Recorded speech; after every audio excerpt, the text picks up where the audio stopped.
The following video contains hefty spoilers for the movies Kubo and the Two Strings and The Tale of Princess Kaguya. If you haven't seen them yet, you've been warned. Hey everyone, Gaijin Goombah here, and Kubo and the Two Strings! Kubo and the Two Strings! You know I was gonna talk about this one, and I'm so excited!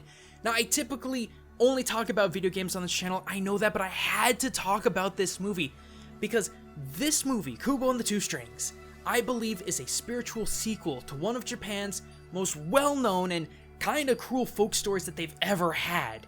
In theory, of course. See, not long ago, I saw another movie called The Tale of Princess Kaguya, a beautiful retelling of an old popular Japanese folk story done by the legendary Studio Ghibli. While it was one of the most stunning movies I've ever seen from them, it was also one of the most cruel and heart-wrenching. Here's why. Long story short, a childless bamboo cutter and wife came across a tiny baby girl inside of a bamboo stalk. The two decided to care for the girl, naming her Kaguya. Over time, the family was given huge stipends of gold from the heavens to help take care of the girl. She grew into a beautiful woman under the expectation of nobility, but cared very little for the lifestyle. Eventually, her beauty gained the attention of many rich and powerful suitors, to which she cleverly dispatched. However, the emperor himself came to claim her even though she rejected him. Fearing for her life, she called out to the moon to help her. The next day, she received word that she would be taken back to her celestial home by the people of the moon, and made to forget her mortal life. Even against the emperor's army, the celestial people of the moon came and retrieved Princess Kaguya. Against her will, a heavenly shroud was placed on her shoulders, and everything and everyone she came to know and love was forgotten, and her adoptive family was left in tears and eventually succumbed to sickness and death. I understand it's a simple folk story about the inevitabilities of life and the birth of Mount Fuji and yada yada yada, but it just felt cruel. It felt like an unfair end to a character who literally had everything taken from her. Until now. What if Kubo continued the story and actually gave closure to Kaguya? Here's my theory.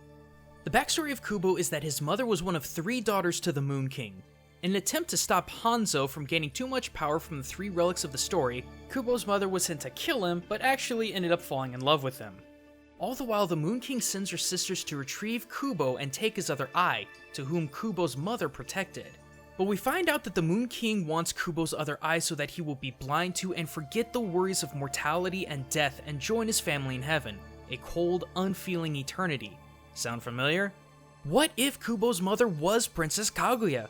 We know Kaguya is a princess of the moon in her own right and would be the only moon person to have experienced love of mortal life. In the movie, it's pretty obvious that her sisters are unbroken by the concepts of mortal love and emotion, but Kubo's mother was not. Instead of killing her target, the warrior Hanzo, as instructed by the Moon King, she fell in love with him. Who else of the moon people besides Kaguya could be swayed? Also, I understand that people are saying that Kubo's mother is actually named Kameo, not Kaguya, but remember, Kaguya was the name given to her by her mortal foster parents. But hey, they do sound close. Think about this too. Kubo's mother told him to never be out after dark. The audience in the beginning doesn't know why, but we later find out it's because that when the moon is out, the Moon King can find Kubo. In theory, Kubo's mother is Princess Kaguya because she remembers how she was taken the first time. When the moon was out, she was found and forced back.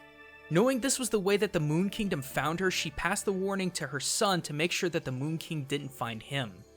I mean, in theory, it's like in the process of finding and falling in love with Hanzo, she remembers her old life, or at least parts of it. She remembers the love that she had for the beauty of mortality and the joy humanity can bring. Want more proof? Cause I got it! In Kubo and the Two Strings, the 2 sisters, who again were blind to and disdained mortality, both wore coats of black feathers. Despite what adaptations have depicted, my research has stated that the shroud that was put on Kaguya's back to make her forget her old life was a feathered coat. So allow me to make an assumption based on what I saw in the movie.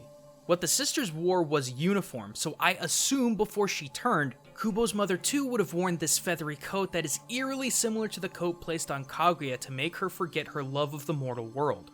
And speaking of, the motif of the moon people and mortality is identical between the stories of Kubo and Kaguya.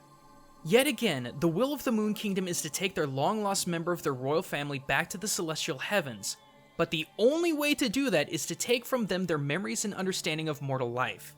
In the tale of Princess Kaguya, the celestial people came to take Kaguya away from what they claimed to be a dirty, rotting, death-encompassed world, and they did so by force, which is exactly what the Moon King from Kubo was trying to do. While Princess Kaguya couldn't fight her case to stay in the mortal world, Kubo did, and succeeded.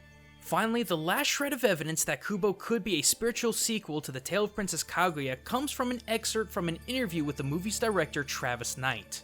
He listed many creative directors of the epic works that he adored, including Akira Kurosawa, Steven Spielberg, and Hayao Miyazaki.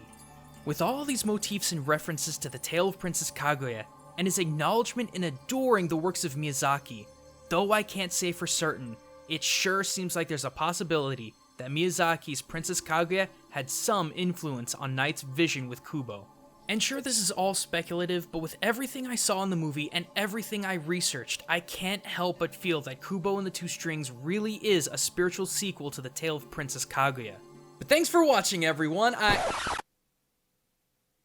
Okay, well, internet, if that's the game we're gonna play, next time I'm gonna show you every kick-ass thing this movie gets culturally right. But if you're looking for more cultural analysis on geekdom, click those annotations, cards at the top right, or links in the description to learn how true-to-life Jedis dwell among us. Or if you're a Pokemon fan, click here to learn the surprisingly deep cultural origins of Sun and Moon's Alolan Marowak. And don't forget to subscribe to stay up to date on all of my newest cultural videos. But until next time, everyone, this is Gaijin Goombah, signing out.